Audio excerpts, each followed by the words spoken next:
En el corazón de un reino próspero, Adobe Acrobat Studio, so brand new. Show me all the things PDFs can do. Do your work with ease and speed. PDF Spaces is all you need. Do hours of research in an instant with key insights from an AI assistant. Pick a template with a click. Now your prezzo looks super slick. Close that deal? Yeah, you won. Do that, doing that, did that, done. Now you can do that with Acrobat.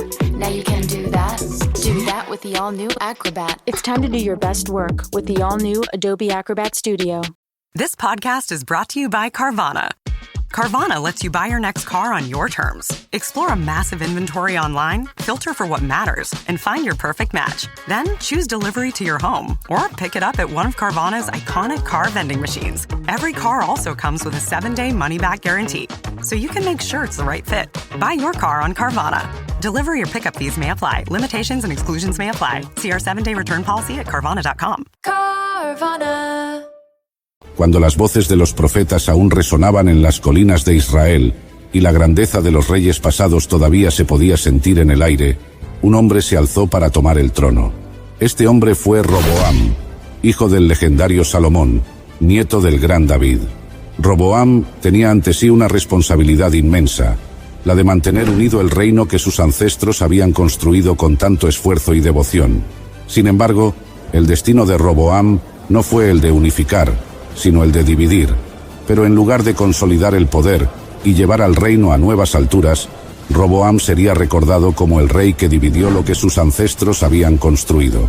Su historia es una tragedia de arrogancia y malas decisiones, una historia de cómo un reino glorioso se partió en dos debido a la incapacidad de un líder para escuchar la voz de la sabiduría.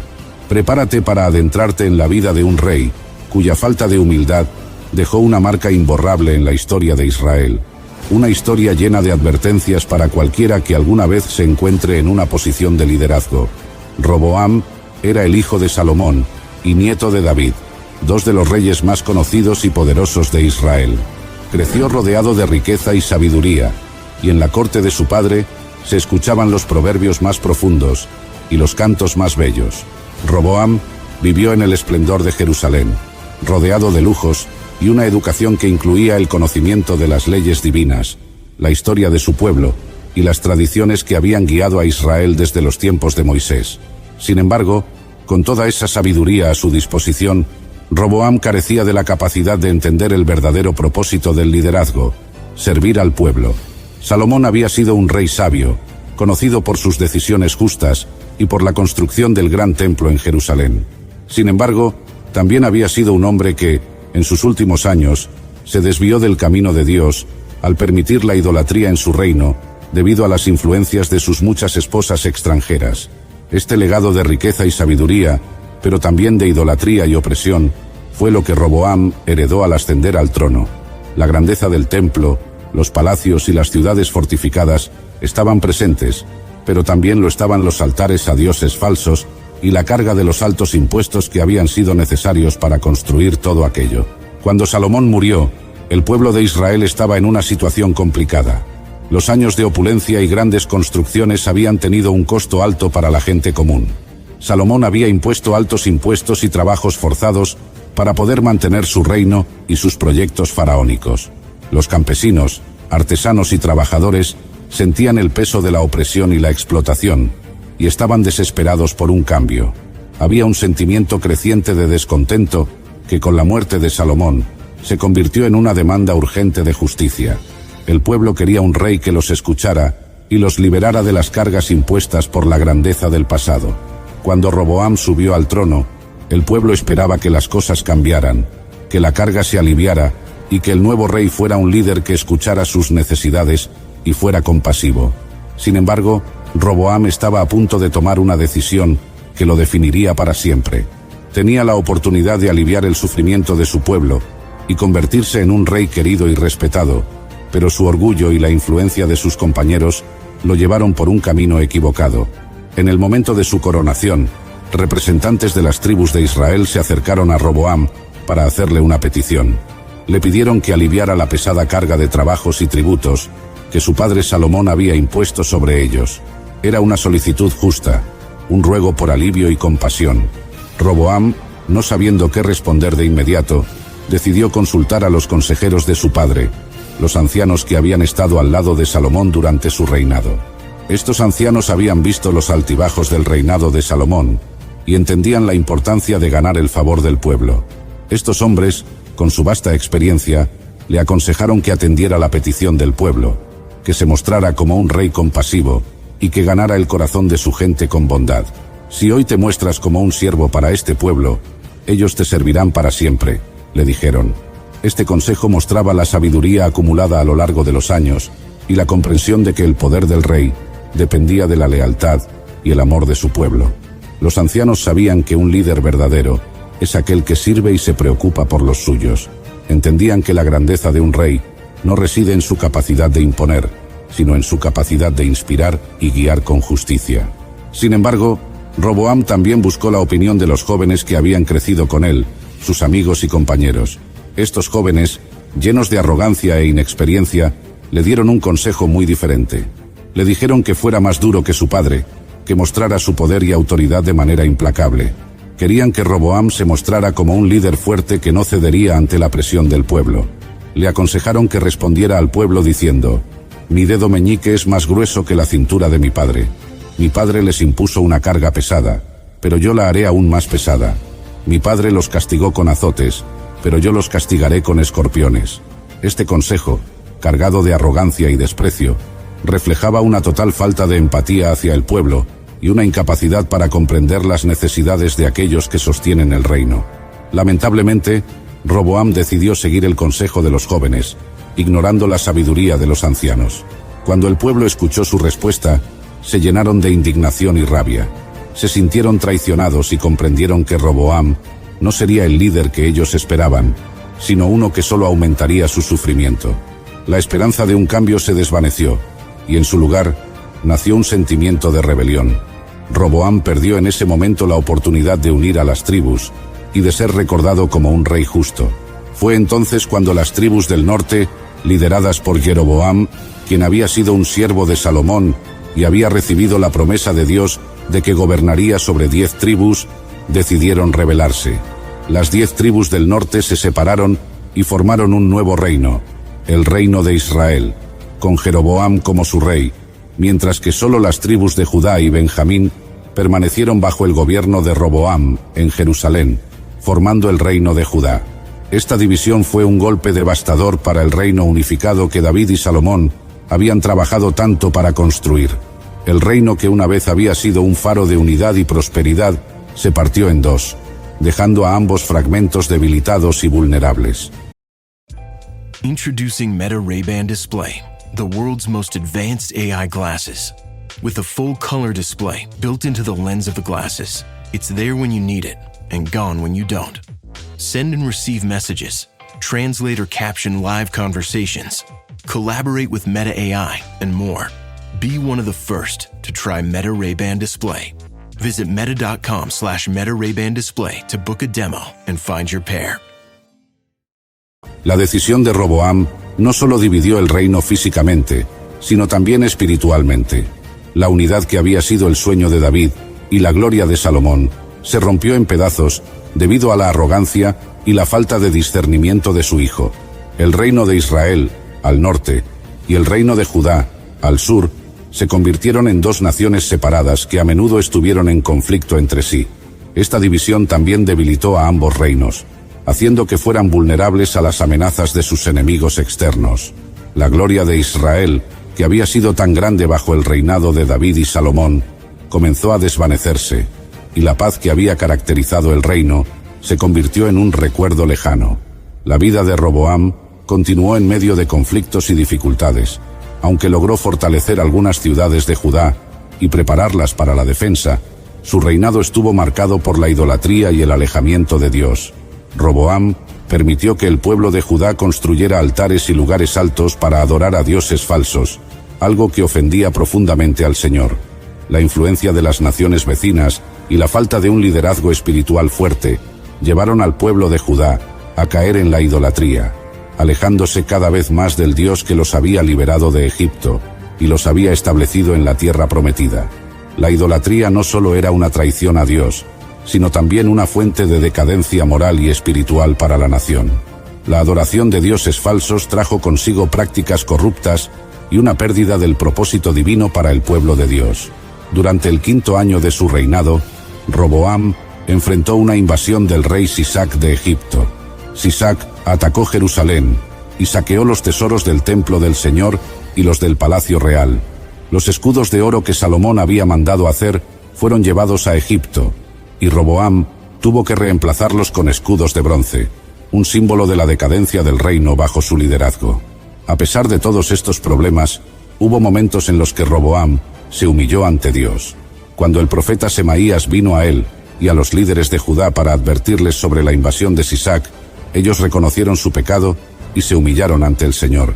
Por esta razón, Dios decidió no destruirlos por completo, sino que permitió que fueran subyugados para que aprendieran la diferencia entre servir a Dios y servir a los reyes de otras naciones. Este acto de humillación demostró que, aunque Roboam había cometido muchos errores, todavía había espacio para el arrepentimiento y la misericordia de Dios. Este fue un recordatorio de que, incluso en medio de las consecuencias de nuestras malas decisiones, Dios está dispuesto a mostrarnos misericordia si nos humillamos ante Él. La lección era clara: el orgullo lleva a la ruina, pero la humildad puede abrir la puerta a la restauración. La historia de Roboam es una advertencia poderosa sobre los peligros del orgullo y la necedad. Tuvo la oportunidad de continuar el legado de su abuelo David y su padre Salomón, pero su incapacidad para escuchar consejos sabios y su deseo de demostrar su poder llevaron a la división del reino. En lugar de ser recordado como un rey que unió y fortaleció a su pueblo, Roboam es recordado como el rey que lo dividió. Su historia nos recuerda que el liderazgo requiere humildad, discernimiento y la disposición de escuchar a quienes tienen más experiencia. Un líder sabio no es aquel que se impone con dureza, sino aquel que sabe cuándo servir y cuándo mostrar compasión. Roboam no entendió que el verdadero poder no proviene de la imposición, sino de la capacidad de servir a los demás y guiar con amor y justicia. Roboam gobernó en Jerusalén durante 17 años, pero nunca logró alcanzar la grandeza de sus antecesores. Su reinado estuvo plagado de conflictos internos y externos, y el reino de Judá nunca recobró la gloria que había tenido en los días de David y Salomón.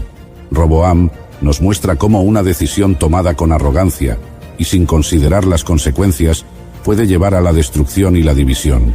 Pero también nos recuerda que, incluso cuando fallamos, siempre hay oportunidad para el arrepentimiento y la misericordia de Dios. Cada uno de nosotros tiene la capacidad de elegir el camino de la humildad y buscar el consejo sabio para evitar las tragedias que el orgullo puede traer.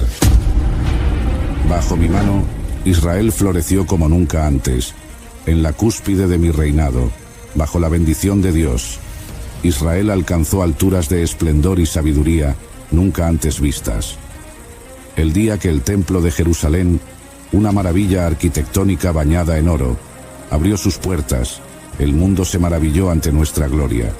Las naciones se inclinaban ante nuestra prosperidad, y mi corte era el centro de la sabiduría divina. En ese momento, frente a la majestuosidad del templo y la admiración de mi pueblo, estaba claro que no había habido, ni habría, un rey tan sabio y rico como yo. Soy el rey Salomón, y esta es mi historia. En el corazón de Jerusalén, bajo el reinado de David, el rey guerrero y poeta que capturó la ciudad de David y unió a Israel, nací yo, Salomón, hijo de David y Betsabé, cuya historia de amor y redención es tan compleja como conmovedora. La historia de cómo llegué a ser rey es bastante intensa y llena de drama familiar. Era un tiempo de incertidumbre en el reino de Israel. Mi padre, el rey David, ya en sus últimos días, se encontraba debilitado y distante de los asuntos del Estado. En este vacío de poder, mi hermano Adonías, audaz y ambicioso, vio una oportunidad para asegurarse el trono. Con el apoyo de figuras influyentes, incluidos Joab, el comandante del ejército, y Abiatar, el sacerdote, Adonías organizó un banquete en el que se proclamó rey ante sus seguidores, sin esperar la bendición de nuestro padre. Sin embargo, Adonías había subestimado un factor crucial: la promesa divina y la voluntad de David. Mi madre, Betsabé, una mujer de inteligencia y determinación, junto con Natán, el profeta de Dios, actuaron rápidamente ante esta usurpación. Natán ideó un plan. Primero, Betsabé iría a David para recordarle su juramento de que yo, Salomón, su hijo con ella, sucedería al trono. Luego, Natán entraría para confirmar las noticias de las acciones de Adonías y preguntar si David había cambiado de opinión respecto a quién debería ser el próximo rey. La estrategia de Natán y Betsabé funcionó. Al ser informado de la situación, mi padre se conmovió por la lealtad a su palabra y la necesidad de actuar conforme a la voluntad de Dios. Entonces, David tomó medidas inmediatas para asegurar mi ascenso al trono, instruyendo a Sadoc el sacerdote, a Benaías, hijo de Joiada, y al mismo Natán, para que me ungieran rey sobre Israel y Judá. El ritual de ungimiento tuvo lugar en el manantial de Gión, un acto público y simbólico que no dejaba dudas sobre la legitimidad de mi reclamo. Montado en la mula de David, fui escoltado por la ciudad en una procesión que culminó con mi ungimiento. El sonido de las trompetas y el júbilo del pueblo resonaron por todo Jerusalén, sellando mi designación como el verdadero heredero del trono. Este momento no solo representó mi triunfo sobre la adversidad y la intriga, sino que también reafirmó el papel de la providencia divina en la sucesión real, la lealtad, la astucia y la fe de aquellos cercanos a mí, especialmente mi madre Betsabé y Natán el profeta. Getting ready to step into your career era? Set yourself apart with Adobe Creative Cloud Pro for students. Hone your skills with apps like Photoshop, Illustrator, Premiere Pro, and more, powered with the latest in creative AI. Students save over 55% so you can build a portfolio you're proud of. Launch your future with Adobe Creative Cloud Pro for students. Visit adobe.com/students to learn more. Hey there, it's Dr. Sanjay Gupta with some exciting news to share. CNN is now streaming. That means you can read, watch, and stream everything in one subscription. You can watch news live 24/7. You can also explore catch-up videos and explainer videos, and you can also watch the library of CNN's originals, including my latest documentary, It Doesn't Have to Hurt. Just go to cnn.com/all access. Fueron cruciales en este proceso. Así, mi reinado comenzó no solo con el desafío de unificar y liderar a Israel, sino también con el compromiso de honrar las promesas hechas, tanto a nivel humano como divino. Tras asegurar mi posición como rey de Israel y Judá, sentía una inmensa responsabilidad sobre mis hombros. Gobernar un reino tan vasto y diverso, con sus innumerables desafíos y complejidades, requería más que fuerza y astucia política. Necesitaba una guía divina, un entendimiento profundo de la justicia, la misericordia y la verdad. Buscando esta conexión con lo divino, viajé a Gabaón, donde se encontraba el principal altar de sacrificios, un lugar sagrado que había servido a mi pueblo durante generaciones. Allí, en un acto de fe y devoción, ofrecí 1000 holocaustos a Dios. Este gesto no buscaba simplemente ganar favor divino, sino expresar mi total dependencia y entrega al Señor, reconociendo que cualquier éxito de mi reinado dependería de su sabiduría y guía. Fue esa noche, después de los sacrificios, cuando Dios se me apareció en un sueño. En ese sueño, el Señor me dijo: pide lo que quieras que te dé. Frente a esta oferta divina, podría haber solicitado riqueza, victorias sobre mis enemigos o una larga vida. Sin embargo, consciente de mi juventud y de la tarea monumental que tenía por delante, pedí algo que consideraba fundamental para gobernar con justicia y eficacia. Dame, pues, ahora sabiduría y conocimiento para dirigir a este pueblo, porque ¿quién podrá gobernar a este tu pueblo tan grande? La respuesta de Dios fue de aprobación y generosidad.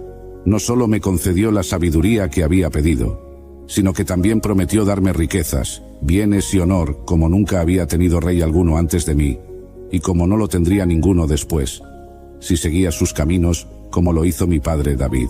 Este momento fue crucial, no solo para mi reinado sino para todo Israel, pues marcó el comienzo de una era de prosperidad, justicia y paz, guiada por la sabiduría divina. Al despertar, estaba lleno de una nueva comprensión y un propósito renovado. Regresé a Jerusalén, al Arca de la Alianza, donde ofrecí sacrificios y compartí un banquete con mi corte, celebrando lo que sabía que era un cambio fundamental en mi vida y en mi forma de gobernar. Desde el inicio de mi reinado, albergaba el profundo deseo de construir un templo permanente para albergar el Arca de la Alianza, símbolo de la presencia divina entre nosotros. Mi padre, David, había concebido este sueño, pero fue a mí a quien se le concedió la tarea de hacerlo realidad, pues se dijo que él había derramado mucha sangre y librado grandes batallas, mientras que mi reinado estaba marcado por la paz y la estabilidad, condiciones propicias para tal empresa. La construcción del Templo de Jerusalén no fue solo un acto de fe, sino también un monumental esfuerzo de colaboración y planificación. Escogí el monte Moría como el sitio para el templo, un lugar de profunda significancia histórica y espiritual, ya que se creía que era allí donde Abraham había ofrecido a su hijo Isaac a Dios, y donde mi padre había erigido un altar. Para llevar a cabo esta empresa, organicé una extensa fuerza laboral y establecí tratados con Hiram, rey de Tiro, quien me suministró cedro y ciprés del Líbano, así como trabajadores expertos en madera y piedra. El diseño del templo era espléndido, con un gran cuidado puesto en cada detalle, desde el Sancta Sanctorum, que albergaría el arca, hasta los intrincados trabajos en metal y las ricas decoraciones interiores. El templo se erigió no solo como una estructura física, sino como un símbolo de la fe de Israel, la gloria de Dios y mi compromiso con ambos. La construcción tomó 7 años, un periodo durante el cual mi dedicación y los recursos del reino se volcaron en este sagrado proyecto. Al completarse, el templo fue consagrado en una ceremonia solemne, donde el arca fue trasladada a su nuevo hogar entre nubes de incienso y el jubiloso canto de los israelitas, simbolizando la presencia inminente de Dios. Este acto no solo cumplió una promesa divina, sino que también estableció a Jerusalén como el centro espiritual y político de Israel, un lugar donde el pueblo podía venir a adorar y ofrecer sacrificios a Dios. El Templo de Jerusalén se convirtió en el corazón de nuestra nación, un testimonio de nuestra identidad como pueblo de Dios y de mi propio legado como un rey que buscó ante todo la cercanía con lo divino. El juicio de las dos madres es quizás uno de los episodios más emblemáticos de mi reinado, destacando no solo la sabiduría divinamente otorgada, sino también mi compromiso con la justicia y la verdad. Esta historia se ha convertido en un ejemplo atemporal de astucia judicial y comprensión humana. Dos mujeres que vivían en la misma casa y habían dado a luz casi al mismo tiempo, se presentaron ante mí con un dilema desgarrador. Durante la noche, uno de los bebés murió, y cada madre afirmaba que el niño sobreviviente era el suyo, acusando a la otra de haber intercambiado los bebés mientras dormían. Escuchando sus argumentos, me enfrentaba a un caso sin testigos ni evidencia clara que pudiera guiarme. Era un enigma que requería más que el conocimiento de leyes. Necesitaba una profunda comprensión de la naturaleza humana. Inspirado por la sabiduría que Dios me había concedido, propuse una solución radical. Ordené que trajeran una espada y declaré que el niño vivo sería dividido en 2, entregando una mitad a cada mujer. Mi sentencia, aunque dramática, no tenía la intención de llevarse a cabo, sino que buscaba revelar la verdad a través de la reacción de las madres. La verdadera madre, impulsada por un amor incondicional hacia su hijo, prefirió renunciar a él antes que verlo muerto, suplicando que se le entregara a la otra mujer para salvarle la vida. La otra, en cambio, aceptó mi veredicto, revelando así su falta de vínculo maternal con el niño. Inmediatamente, ordené detener la ejecución de la orden y declaré que el niño debía ser entregado a la primera mujer, la verdadera madre. Esta decisión no solo resolvió el caso, sino que también demostró la importancia de la sabiduría, la compasión y la capacidad de discernir la verdad en la administración de la justicia. Este acto de sabiduría se difundió rápidamente por todo Israel, y más allá, consolidando mi reputación como un rey justo y sabio, cuyo entendimiento superaba las meras leyes escritas, alcanzando la esencia misma de la justicia divina. Bajo mi reinado, Israel alcanzó una prosperidad sin precedentes, convirtiéndose en un centro de comercio, sabiduría y cultura, que atraía a personas de naciones lejanas. Esta era dorada fue, en parte, el resultado de mis esfuerzos diplomáticos, estableciendo alianzas estratégicas y fomentando relaciones comerciales que expandieron nuestra influencia y riqueza. Uno de los ejemplos más notables de estas relaciones fue mi alianza con Hiram, rey de Tiro, quien no solo proveyó los materiales y artesanos para la construcción del templo, sino que también estableció un acuerdo comercial. The Lincoln Wishlist sales event is happening now. Here's what's on everyone's wish list. Enjoying holiday jingles with brilliant 3D audio that surrounds you? Check. Watching snow flurries through the panoramic Vista roof? Check. Packing up presents with the spacious Lincoln Splitgate? Check. Everything you want. All standard on the 2025 Lincoln Navigator SUV. Visit your local Lincoln retailer or learn more at Lincoln.com for exceptional offers on 2025 Lincoln vehicles today. ¿Hablas español? Sprichst du Deutsch? Kann du Norsk? If you used Babbel, you would. Babbel's conversation-based techniques teaches you useful words and phrases to get you speaking quickly about the things you actually talk about in the real world, with lessons handcrafted by over 200 language experts and voiced by real native speakers. Babbel is like having a private tutor in your pocket. Start speaking with Babbel today. Get up to 55% off your Babbel subscription right now at babbel.com/Spotify. Spelled BABBEL.com/Spotify. Rules and restrictions may apply. Juntos, lanzamos expediciones marítimas a Ofir y otros lugares lejanos, trayendo oro, plata, marfil, especias y maderas preciosas, enriqueciendo considerablemente el tesoro de Israel. Sin embargo, de todas las visitas y alianzas, la más famosa fue sin duda la de la reina de Saba.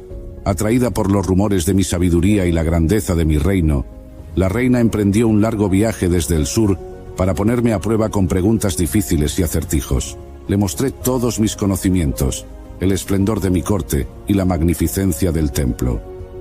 Impresionada por lo que vio y oyó, la reina proclamó que ni siquiera la mitad de mi grandeza le había sido contada, y me ofreció regalos ricos y exóticos, estableciendo una relación de respeto mutuo y entendimiento entre nuestros reinos. La prosperidad de Israel bajo mi gobierno permitió que dedicara recursos significativos a la adquisición de conocimientos y al estudio de diversas disciplinas, incluidas la botánica, la zoología y la astronomía. Me deleitaba en el estudio de las plantas, desde los cedros del Líbano hasta el hisopo que brota de los muros, y de los animales, aves, reptiles e insectos. Mi corte en Jerusalén se convirtió en un centro de aprendizaje e intercambio intelectual, atrayendo a sabios, científicos y filósofos de todas partes del mundo conocido. Además, mi pasión por los animales me llevó a crear jardines y parques en los alrededores de Jerusalén, donde se podían encontrar especies exóticas de plantas y animales traídos de tierras lejanas. Estos jardines no solo eran lugares de belleza y contemplación, sino también espacios de estudio y observación que contribuían a nuestro entendimiento de la naturaleza y sus ciclos. La riqueza de mi reino también se manifestó en la acumulación de tesoros materiales y en la construcción de obras majestuosas. El palacio que construí, por ejemplo, no solo era un testimonio de la arquitectura y el arte de la época, sino también un hogar para la vasta colección de artefactos, escrituras y objetos de valor incalculable que había reunido. Estos tesoros incluían oro y plata en cantidades casi inimaginables, joyas preciosas y obras de arte de gran belleza y significado. Sin embargo, a pesar de todas estas riquezas y el esplendor de mi corte, siempre entendí que el verdadero valor residía en el conocimiento y la sabiduría. Mi pasión por aprender y comprender el mundo alrededor de mí fue una constante a lo largo de mi vida, y busqué transmitir este amor por el conocimiento a través de mis escritos y proverbios, enseñando que la observación y el estudio de la creación de Dios pueden revelar profundas verdades sobre la vida y el universo. A través de mis escritos en la Biblia, los libros de Proverbios, Eclesiastés y Cantar de los Cantares, quise cubrir todo lo que experimentamos en la vida, cómo buscamos saber más y entender el mundo, cómo pensamos sobre la vida y la muerte, y cómo vivimos el amor. Proverbios es como un libro de consejos para vivir bien. Aquí comparto ideas sobre ser una buena persona, tomar decisiones inteligentes y vivir con respeto hacia los demás y hacia Dios. Es una guía tanto para quien apenas está empezando a encontrar su camino, como para quien ya tiene experiencia y busca mantenerse en el buen camino. Eclesiastés es más profundo, donde reflexiono sobre qué significa realmente la vida. Hablo sobre cómo a veces lo que buscamos o lo que hacemos puede parecer sin sentido y cómo lo más importante es encontrar felicidad en las cosas sencillas de cada día, siempre recordando respetar y honrar a Dios. Cantar de los Cantares celebra el amor entre dos personas con poemas hermosos y emotivos. Es un libro que resalta cómo el amor es un regalo maravilloso y nos muestra la capacidad de sentir pasión y cariño profundo hacia otra persona. Juntando todo, estos libros ofrecen una mirada completa a la vida, desde consejos prácticos y reflexiones sobre nuestro paso por el mundo, hasta la importancia del amor. Quería dar una guía que no solo enseñe a vivir correctamente y con sabiduría, sino que también ayude a entender los grandes misterios de la vida y a valorar el amor en todas sus formas. El declive de mi reinado y mi alejamiento de los preceptos divinos son aspectos de mi historia que a menudo se discuten con una mezcla de fascinación y admonición. Una de las manifestaciones más notables de este alejamiento fue, sin duda, mi relación con las mujeres. Tuve 700 esposas de sangre real y 300 concubinas, una cifra que simboliza no solo la extensión de mi poder y riqueza, sino también la complejidad y, eventualmente, las consecuencias de mis decisiones personales. Mi corte en Jerusalén, en el apogeo de su esplendor y magnificencia, era un reflejo de la vasta influencia y riqueza acumulada durante mi reinado. Las alianzas matrimoniales con princesas de naciones vecinas y lejanas eran parte de la diplomacia de la época, buscando asegurar la paz y fortalecer las relaciones políticas con otros reinos. Sin embargo, estas uniones trajeron consigo no solo un entrelazamiento de linajes y poderes, sino también la introducción de costumbres y creencias religiosas extranjeras al corazón de Israel. A pesar de la sabiduría divinamente otorgada y mi temprano compromiso con seguir los caminos de Dios, me desvié al permitir, y en algunos casos, participar en la adoración de los dioses de mis esposas. Este sincretismo religioso fue no solo una transgresión de los mandamientos divinos, que claramente prohibían la idolatría, sino que también minó la pureza de la fe de Israel y comprometió mi relación con Dios. La Escritura narra cómo este alejamiento provocó la ira de Dios, quien advirtió que el reino sería dividido como consecuencia de mis acciones. Mi incapacidad para permanecer fiel a las leyes y preceptos divinos, a pesar de la sabiduría y las bendiciones recibidas, sirve como una advertencia sobre los peligros de la complacencia, el exceso y la influencia corruptora del poder y la riqueza. Mi vida, con sus triunfos y desaciertos, ofrece múltiples lecciones que trascienden el tiempo y la cultura, sirviendo como fuente de reflexión para todas las generaciones. Mi vida sirve como un recordatorio de que, a pesar de los dones y bendiciones que podamos recibir, la verdadera sabiduría yace en vivir una vida que honra a Dios, que busca el bienestar de los demás y que valora la humildad y la fidelidad por encima de las glorias temporales del mundo. Si te ha gustado explorar las lecciones de mi vida y deseas descubrir más sabiduría para aplicar en tu día a día, te invito a suscribirte al canal. No olvides compartir este video con tus amigos y familiares para que ellos también puedan beneficiarse de estas enseñanzas. Gracias por tu apoyo y hasta el próximo video.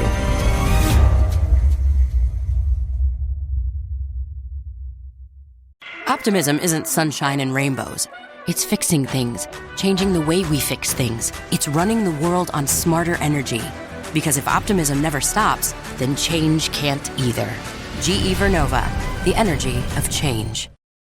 This episode is brought to you by Paramount Plus. Paramount Plus has movies. So many movies. The movies you've seen 1,000 times and could watch 1,000 more. Iconic movies your friends can't believe you haven't seen. New movies, classic movies, new takes on classic movies. So whether you're into Top Gun or The Naked Gun, Mean Girls or Mission Impossible, Smurfs or Sonic the Hedgehog, there's a mountain of movies to discover on Paramount Plus. Start streaming today.